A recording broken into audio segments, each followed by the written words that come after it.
Kiukweli namshukuru Mwenyezi Mungu kwa ushindi huu ambao nimeupata leo. Lakini haikuwa kazi rahisi. Haikuwa kazi rahisi kwa sababu kama mnavyojua wajumbe, lakini nichukue nafasi kuwashukuru sana walimu wa Ngara. Walimu wa Ngara wameona kazi ninazozifanya na hakika wamenipa miaka 5 ambao nakwenda kuwatumikia kwa mara nyingine kwa udi na uvumba. Nitashirikiana na walimu wote wa Ngara. Nitashirikiana na serikali kama ilivyokuwa tangu awali. Kiukweli namshukuru Mungu. Mtanange haukuwa rahisi. Haukuwa rahisi kwa sababu ya mchakato wa uchaguzi.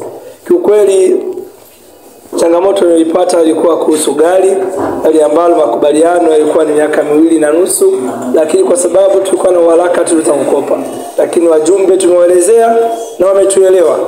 Kiukweli namshukuru sana Mwenyezi Mungu. Nina furaha sana. Lakini pia nimeahidi kuendelea kuwatumikia walimu wa Ngara, kuendeleza pale nilipokuwa nimeishia, basi nitapendeleza zaidi. Nashukuru sana waandishi wa habari, nashukuru viongozi wenzangu wa kamati tendaji. Tutashirikiana kwa kazi zote. Baada ya kusema hayo, nashukuru waandishi wa habari. Mungu awabariki sana.